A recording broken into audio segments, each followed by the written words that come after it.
Why don't we get into our speaker, first one this afternoon, Steve Baker. Steve's a small business advocate and business advisor with a passion for helping startup companies grow as well as succeed.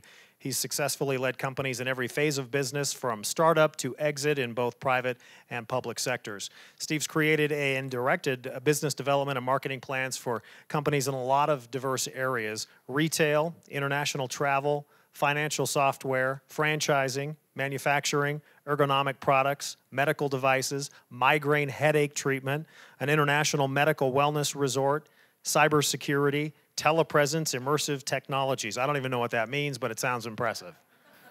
That's definitely a diverse list. Steve thrives on the challenges of solving problems that impede business growth and success, and champions creativity, innovation, and leadership development in every employee. He's also the author of the award-winning book, Pushing Water Uphill with a Rake. He's also an avid poor golfer, he wants me to let you know. So please welcome our speaker for this afternoon, Mr. Steve Baker.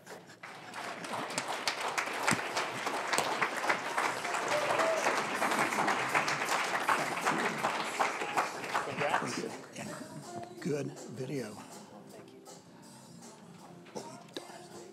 Hello, everybody. I am an avid poor golfer, and I'm proud of it. I've never found anything I could do so poorly in life and love it so much as golf. And there are two gentlemen right here in the front row I found out from Golf Tech. That's their new company. I just like to say I went to Golf Tech a couple years ago. I was voted most likely to fail, okay? But it hasn't stopped me. When you're doing stuff you love, you have a passion for, you just keep doing it. Kind of like business and that kind of thing. A couple little housekeeping things. You may notice my voice here. Well, you don't know how I talk, so you don't know anything about my voice. I have this fun thing called October allergies right now. You know, a lot of people, what they do is they go out and rake leaves and bag them. I find that it's better for me. I go out and rake them, mulch them, and breathe them. And I store them in my head. And I did that a couple days ago. So so I occasionally I don't like to drink on stage. Well, I don't like to drink water on stage. So occasionally I may do that. That's one thing.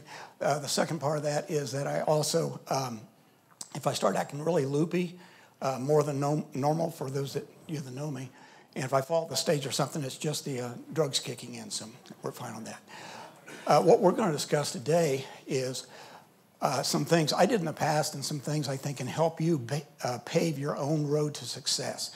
What I love about this group, and it's been going for a long time since I met Greg, talked to a lot of the members of the group, is it's such a diverse organization. All sizes companies. I talked to some people today that are brand new in business for the first time. I talked to a gentleman here that's been in the insurance company or insurance agency for 57 years. Raise your hand. There you go. And you know, a family passed on through, and so far there hasn't been murder, suicides, or somebody falling off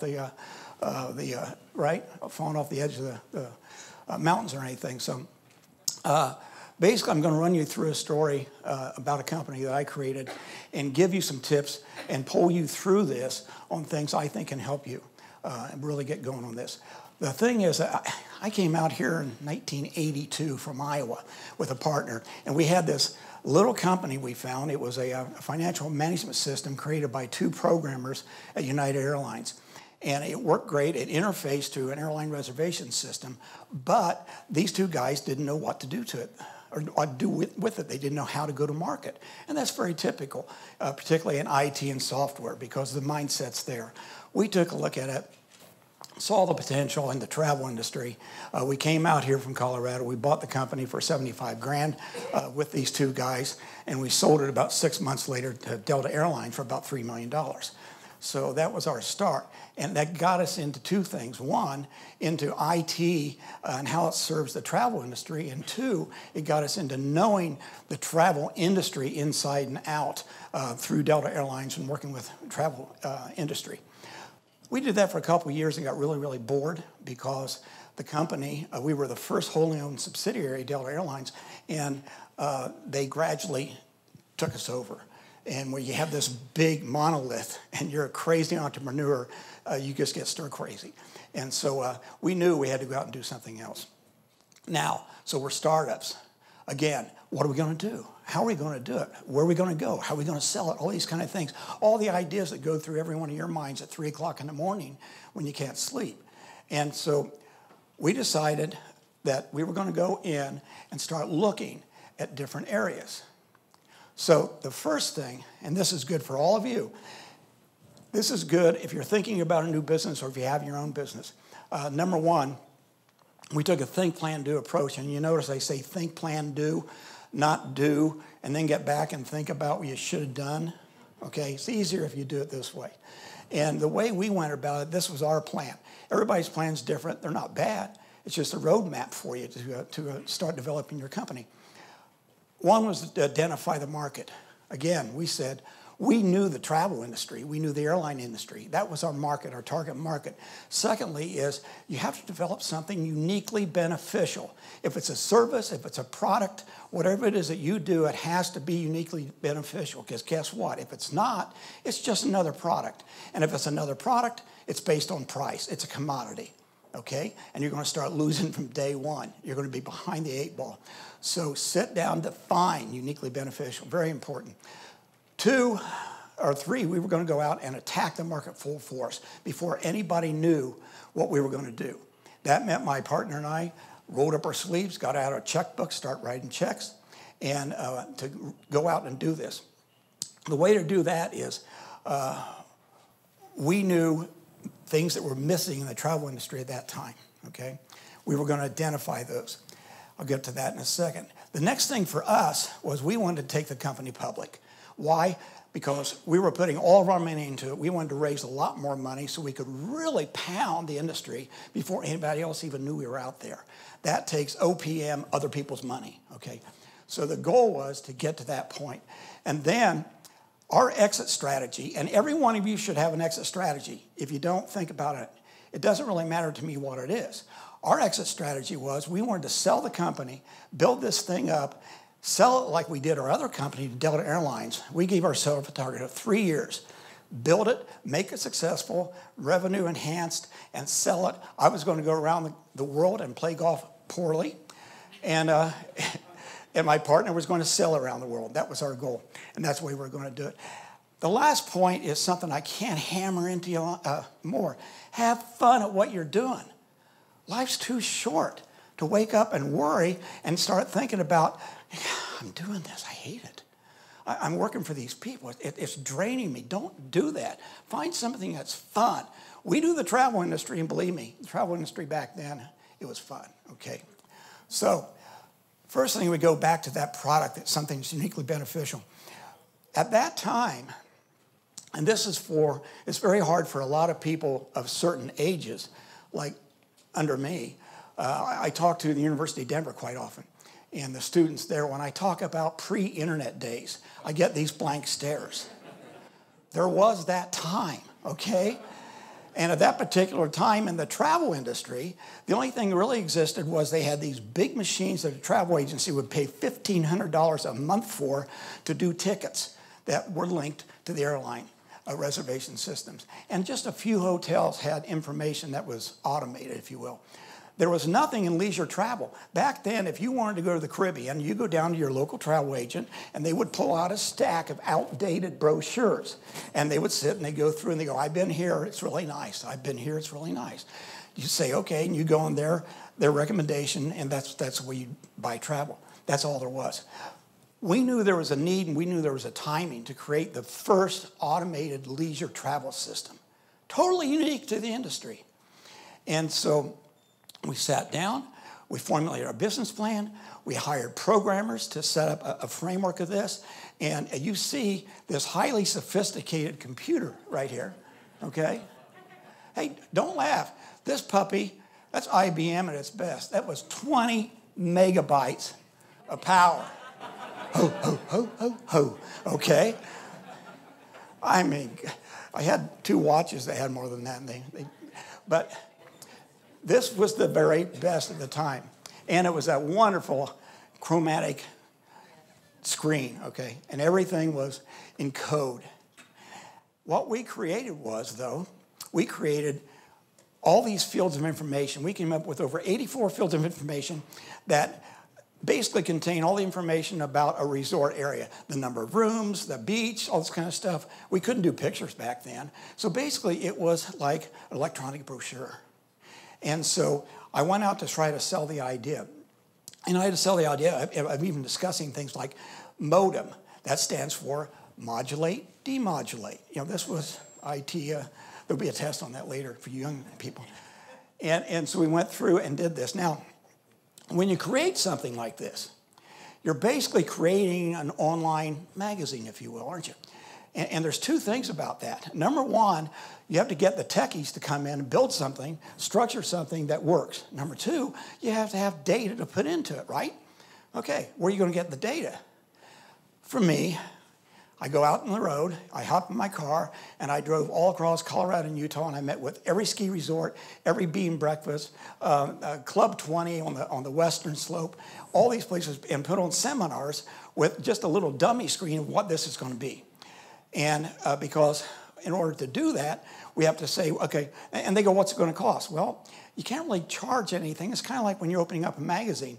The advertisers go, what's your subscription base? We don't really have it yet. Get back to me. And so you have to almost give the magazine away in the beginning to justify the price. Same thing with this. But we were writing our own checks. It's worth it. My next step was, after all the Colorado ski race and stuff, and I should say, we officially started this, wrote up our sleeves, wrote our first checks, January 1st of 1986. So I hop on planes. I used to belong to the Caribbean Hotel Association.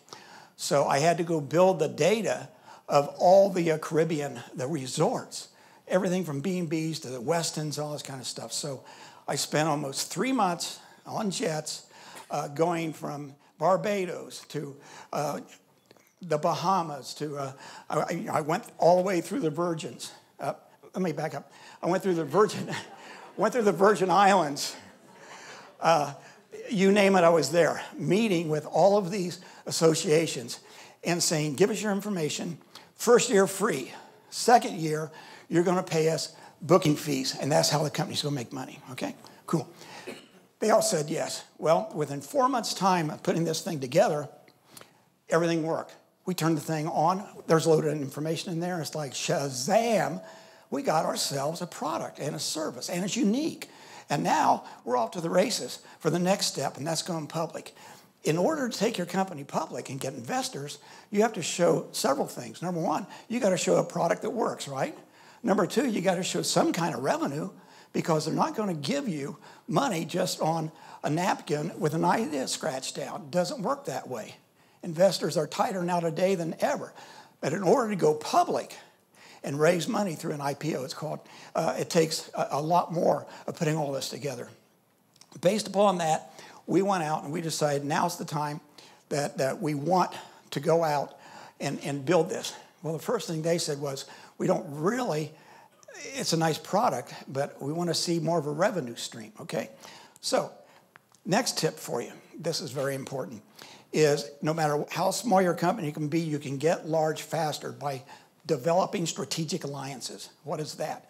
That means that you go out, instead of talking, for example, instead of us going out and talking to one travel agent at a time and showing them the system, we went to large travel agency groups.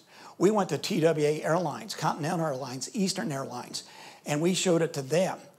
I've done this in the past in banking industry and a multitude of different industries. And so we go into there and we say, okay, here's something that's uniquely beneficial for your organization. What we would like to do is to present it at your national convention. For everybody that signs up, we will give you 5 points, maybe 10 points, whatever it is. So you get either an implied or a real sponsorship and endorsement from these associations and organizations. It works wonders for you, okay? We went out, we did that with the airlines, and we did that with one of the oldest travel agency companies in the United States. Now we had these contracts in hand. Now we were ready to go out and go public, okay? Now, next tip. The secret to success. The secret to success does not lie in knowing everything. The secret lies in honestly knowing what you don't know knowing what you don't know and finding those who do, okay? We knew the travel industry, we knew automation, we knew the airline industry, we knew how to get around and meet with people and sell things. We didn't have the foggiest clue how to take a company public. Very few people do. A lot of the companies that take you public don't have an idea. There are so many regulations. The SEC, it keeps getting tighter and tighter. And the way you have to divulge everything. It's a tough, long process. So we started developing our own prerequisite of what we were looking for in a firm instead of just waiting for somebody to say, yeah, we'll talk to you. Don't make the mistake. If you're going to go out and try to find funding and investors, don't make the mistake of thinking that you need them. Yeah, you need them. You need the money. But make sure that they're for real. Make sure they're legit. Ask for a list of their other clients. And if they won't give it to you, run, Forrest, run. Okay? So we did our due diligence on companies that were going to do due diligence on us. So long and short of it, in a very tough market here in Colorado, there were a bunch of penny stock scams going on back then. We were able to go out public in June of 1986. 6 months after we started the company, we did a $3 million offering at $5 a share. No big deal today. It was a huge deal in Colorado back then, okay? So now we had a product, we had groups of people that we were working with, and we had a $3 million offering, which actually left us $2.6 million in the bank because you pay $400,000 in fees to the company that takes you public, okay? But at least we had some money. Now, once you do that, and you get the money, and you're thinking, this is pretty cool.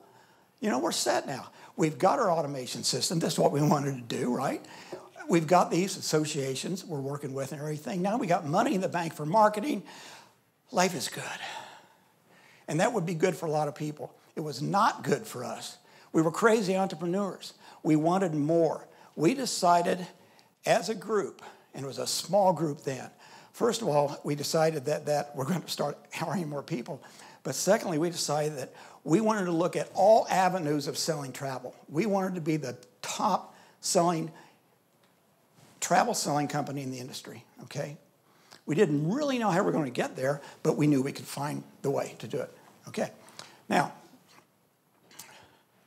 we found with this company, the travel industry company, the travel agencies, they had 230 locations that were doing $300 million in revenue a year. We had worked with them previously as a preferred vendor at Delta Airlines. Then we cut the deal with them with this company, okay? In getting to know them, we found out that they are a lot like a lot of companies. Every company hits a plateau. I don't care if it's in the first year or the 20th year, if it's $1 or $1 million, they hit a plateau where they stop thinking creatively, okay? If it hasn't happened to you, it will. You got to shake things up. I call it stinking thinking. It gets to a point where they're like this. We found that's where this company was. They liked our product, but they hadn't grown any. All their agencies were smaller agencies. They were doing $300 million in sales, but for 230, that's not even $1.5 million. So we got together with our attorneys, and we said, we've got money from our IPO. Let's buy them. Why not? Let's buy them. We sat down with them. 2 weeks put together what's called an LBO, leverage buyout, where we then, within 30 days, were the proud owners of a franchise company with 230 locations doing $300 million in sales. It became something that we could feed traffic into, our automation into. We were creating really our own marketplace. But we weren't satisfied with that because we saw they were thinking small, and we weren't. We were thinking large. It took only 4 months. We put together new associate programs. We went out after big travel companies, companies who were doing $50 million a year, and said, come on in with us, be an affiliate, and you have 2 years to change your name gradually into our name to be recognized, but we will create more revenue for you. We will create more commissions for you, because at that time, travel agencies were making 10% on everything they sold. We had enough power with this company. Now, we could go to cruise lines and say, we want 20%. We could go to airlines and I said, I want 15%. Our agencies got 13%, we kept 2%. When you're a franchisor, You make money on the fees franchisees pay for you. To you, you also make money on programs you put together for their benefit. So you make points along the way. If you own a McDonald's, every piece of paper product you buy through McDonald's, they make a piece of it, okay? That's how franchises work. So 4 months, our franchisees, our travel industry, plus our automation products, plus the new cruise lines and things we were doing, within 4 months, we were over $550 million in revenue. Now, that was pretty cool, right? And now, in going through that and developing that, as I said when we went public, it was also time to start hiring more people. And hiring more people is something that is very, very, very important. Here's something that we were doing when we were small. Here's something that every one of you do right now. I guarantee it. And you got to stop doing it. Hat rack management is wearing all those different hats that we think we have to have. You know, we're the accountant, we're the fireman, we're the marketing person, we're the sales, we're IT, we're the creator, we're the janitor, we're everything. We're the lawyer. That's scary. All these things that we try to be. And guess what? Some of the hats don't fit. They just don't fit. And the more you try to make them fit, the more time you're wasting away from the talent you have to make your company grow. Okay? Stop the hat rack management. Mine, I was lucky enough to learn it in college. I started my first company in college. And I was working about 70 hours a week building the company. I was doing 20 hours a week in college to try to get the thing knocked out. I took just business courses. And I'm sitting through an accounting course. And this accounting course, they called it, at that level was, do we have accountants here? Yeah, somebody that, okay. They called it cost accounting. Maybe that's a dead term. Second day I'm sitting in that class. And I'm just going, why am I here? And I got up after the class, went up to the instructor, and I said, I just want you to know I'm going to go down and get out of your class. And he goes, well, did I do something to offend you? And I said, no, not at all, not at all. But that hat doesn't fit.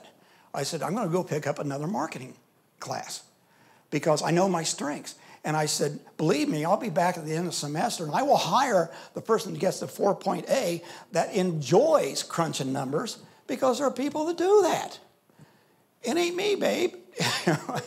And by taking that hat off, because I kept trying to, and I can do that, but why? You have to look, and you're going, well, but I can't afford that. You can't afford not to. So figure out the hats that fit. Worst, stop wearing them, okay?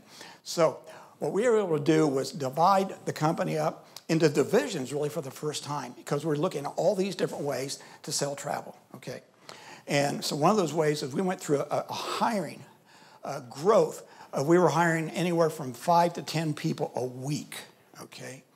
And in hiring people like that, they weren't quite this young, but we wanted fresh ideas. We wanted fresh ideas, and enthusiasm, childlike enthusiasm. And we had people that were 50 and 60-year-olds and still had the young mentality. Our number one person we hired from an airline or from a cruise line was 71 years old. Dorothy was one of the best trainers for all of our people into how to work with all of our travel agencies because we were putting on major conventions now for the airlines and the cruise lines to come in and have a meeting and a convention with our travel agencies. And we had to do them in places like the Caribbean and Hawaii and on cruise ships. And did I mention this was fun, by the way? It was kind of fun, because you got to do what you got to do. Okay, so, there's one more thing as far as housekeeping. Occasionally you'll notice I talk a little fast. That's because I got a lot to say in a short period of time. And University of Minnesota, years ago, they did a study, and they found out that humans, when the English language is spoken, humans have a rate of comprehension of 500 words a minute, okay? I usually speak around 250 words a minute, with occasional gusts up to 400. Okay, so if I get to the point, I get going faster because we got a lot to get through and you don't understand me, it's not because I'm talking too fast, you're listening too slow. It's on you. Okay. So the way we hire the best people, and here's one more thing that I can share with you, is too many companies, when they're hiring people, they look for the core skill set they need. Maybe it's in accounting. Okay, yeah, you have to have people that can add and subtract and that kind of thing. But too many companies, even large companies, stop right there. That's where I start, okay? Because the second part of that is core capabilities, of course. More importantly, is core character capabilities. You find the quality of people that have a desire to learn. And when I'm talking about our employees that were eager to learn and learning to lead, every single employee we hired was going to be a future leader, okay? Or else they wouldn't be with us. They were the people that had the drive, the energy, the enthusiasm, the work ethic. They were the people that had jobs when they were kids. Like I did at 12 years old. There were people that have great senses of humor. They can work as a team. And in order to do great things and move, because we're moving so fast, we came up with ideas. And we go, okay, you want to take this and come back in 2 days and see if there's something that you can handle? Okay, great, go for it. Let's go. Let's do this. The third thing is look outside your industry. Too many people, like for example in IT, want to hire somebody in marketing or business development and they want to hire somebody from IT. Don't do that.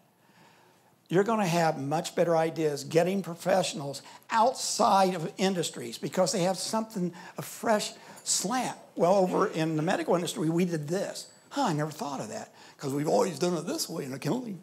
Okay, so those three things, core capabilities, character capabilities, and outside your industry. Now, when you hire those creative people that just want to dive in and learn, this gets you the next step of new ideas for your company, okay? It's one of my favorite quotes. It's on my business card. Albert Einstein, if at first the idea is not absurd, there's no hope for it. Start out crazy. Everybody's system does this, okay? You have to discover new ideas. We sat down with our people and we had think tanks. And our think tanks consist of pizza and beer after work. And nobody left the room because we were going to find new ways to sell travel, okay? Out of that came several things. One, we came up, Kmart Corporation wanted to do new things. We pitched them. Kmart Corporation at that time was the second largest retailer in the world. Sears was number one, okay? We went to Troy, Michigan, pitched them on a deal, and we said, okay, what we're going to do is we're going to sell travel through us, and it's going to be your products going through your supplements. We'll private label it. We'll do everything. We'll build the reservation center, which we did up in Genesee, the largest reservation center, independent in the industry. And I said, all we want to do is when you see that you like what we're doing, we want you to invest $3 million in this. Now, why did I do that? I was trying to get a suitor. Remember, we went to sell the company in 3 years, okay? They said yes. They said, let's go for this. We'll take a look at it. Okay, good. So now we're rocking and rolling. The next thing, we go back into a think tank and we decide, let's start a brand new company just for cruises. Let's set up a brand new franchise company selling cruise only. And in 3 days' time, we put together a business plan, including a design of a boardwalk into the retail stores. We priced the thing out and we had all this set up. All of this was at the end of that first year. We went public in June and this was December. Now I got to fly through here. Then we go in and we decided to do a magazine, okay? Why not? This was before Condé Nast. And one of the companies I found was a marketing company that does private labels, and they were also working with another company. And I flew to Chicago to see them, and they said, Steve, come and visit this other company. Maybe you can do something for them. And I said, well, okay, who is it? Playboy Enterprises. Playboy Enterprises had just come from a $40 million loss over the years that Hugh Hefner put them into sitting on $40 million in cash because of Christy Hefner. Went out and sat down with them. We put together a travel program for them, including a gambling casino, a floating casino that would go out past the mile limit and come back in. And we said, okay, fine. We'll invest the first $1 million in this on the condition that when you see what you like, you're going to invest $5 million in this. Okay, why do we do that? One more suitor. Now we got TWA, we got Kmart. Somebody's going to buy us. We're going to be the prettiest girl at the dance. We're going home with somebody, okay? So now we're up to July. In July, Kmart calls and they said, guys, we're ready to invest the $3 million. And we flew out there and we said, this is great. Our stock now is up to about $19 in just a little bit over a year.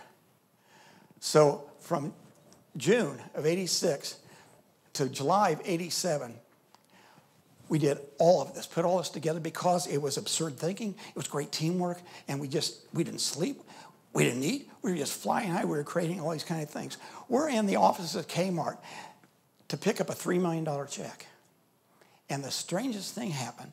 At that time, they called out the VP of sales, and he came back in about 20 minutes later after there was this knock on the door. He goes, guys, we got a problem. I said, what's the problem? He goes, well, we've been sued. I said, what do you mean? Why? What do you mean sued? Sued for what? Kmart Corporation, our company, he's laughing. Kmart Corporation, our company, and our officers, all of us were sued for $1.4 billion. $1.4 billion, and this was turned out to be a bogus lawsuit by two of our travel agencies who thought that we were going to take business away from them. We weren't. Now, the problem with a $1.4 billion lawsuit, and Kmart said, listen, guys, we will crush these bugs. We get sued daily. We get sued 20 times a day. People buy a little kiddie pool, and the kid drowns because they're out drinking. They sue Kmart, right? And they said that we're going to get rid of it. However, we can't give you the money. We have to stop this deal right now because we're publicly held, you're publicly held, and timeout home team. Okay. So now we come back home. That silly little SEC I told you about when you go public, they've got all these silly rules. One of the rules is disclosure, which means if something happens that can adversely affect the performance of your company and therefore the performance of the stock, well, guess what? You've got 72 hours to stand up on top of Mount Evans and say, I was sued for $1.4 billion. Guess what happens to the stock? Anybody's guess? Yeah, thank you. So it starts crashing, it starts crashing, it starts crashing. So we had to go out. Kmart stopped. Playboy stopped because they're publicly held and finally back in business. We had all these bills coming in. We had 83 of the world's best employees sitting up in Genesee. And we had to go find some interim money because we were hoping the lawsuit would get thrown out or something. So we go all the way through September and October meeting with companies to give us either a loan or invest in us. But these companies were public companies. And they're going, I'm going to give you money, but then you may lose the lawsuit. Yeah, it's not a very good bet. Well, we found two companies, and those two companies were going to go and invest in us. One was going to close October 23rd, which was my mom's birthday, and that was cool. And the other was today, October 30th. We got our employees together, and we said, boys and girls, this is great. We are going to be back in business. Just hang in here and do this.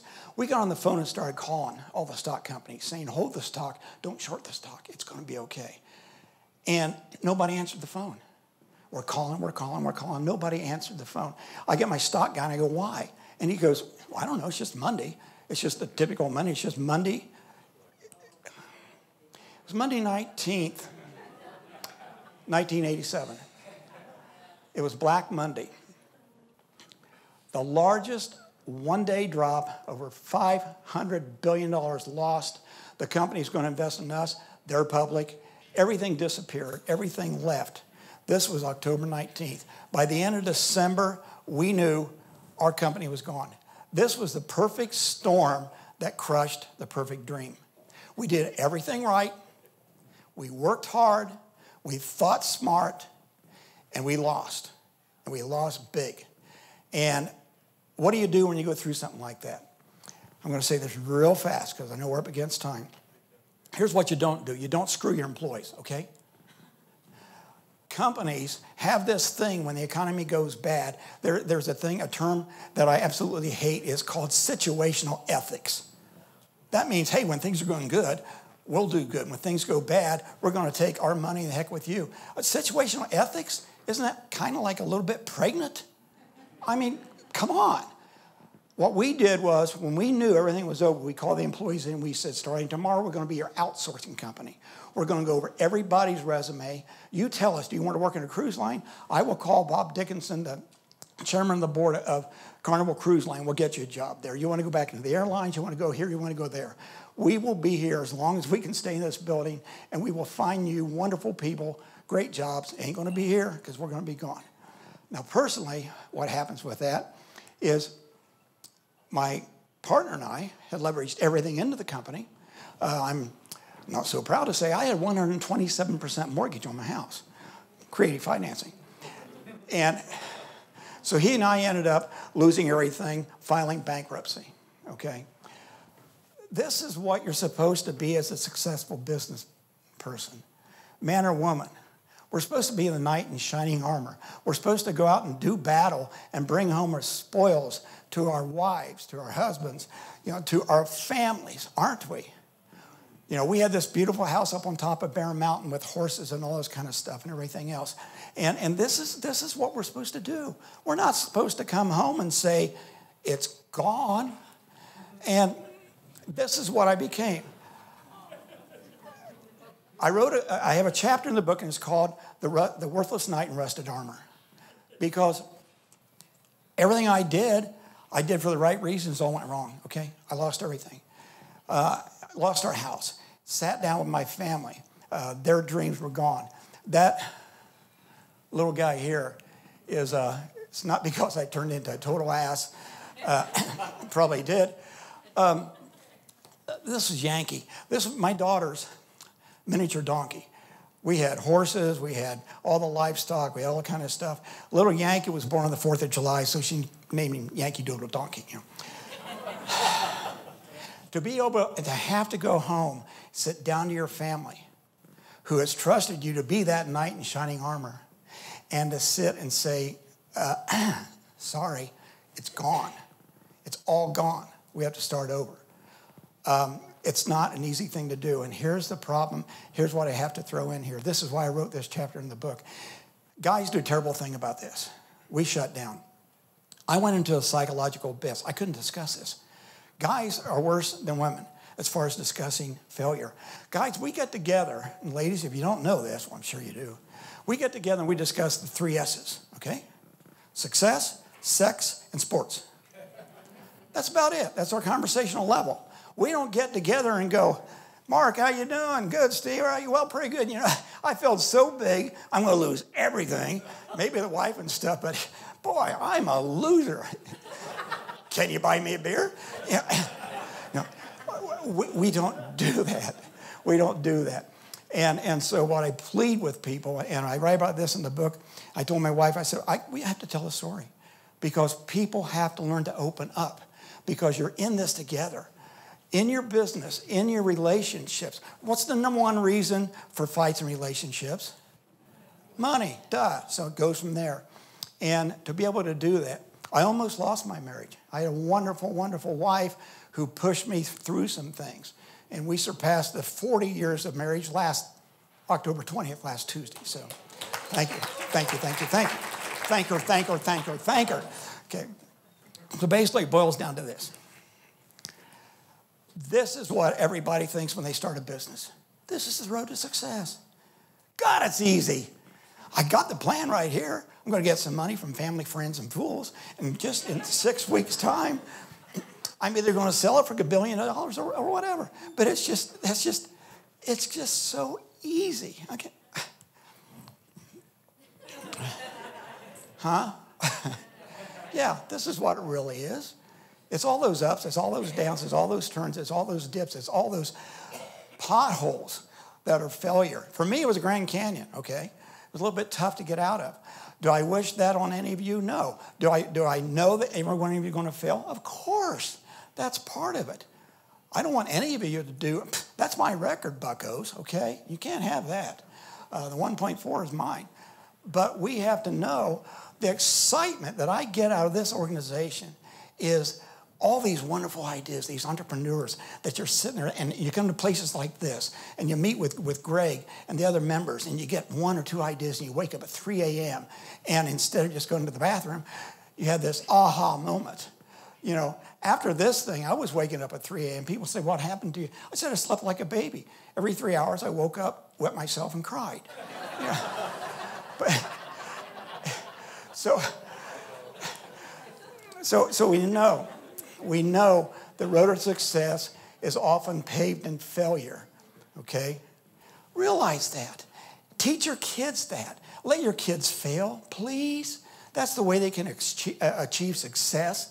And so I just want to leave you with a couple of things. Number one, this is a quote by Tom Hopkins. We are not judged by the number of times we fail, but by the number of times we succeed, okay? And the number of times that we succeed is in direct proportion to the number of times we fail and keep trying. I'll say it again. We're not judged by the number of times that we fail, but by the number of times we succeed. And that is in direct proportion to the number of times we fail. We learn from our failure. We go on, and we get smarter, and we succeed. Two things. My final thing for you is you're going to be successful. Don't let success go to your head. And don't let failure go to your heart. Okay? I wish you all success, and I thank you very much. Thank you.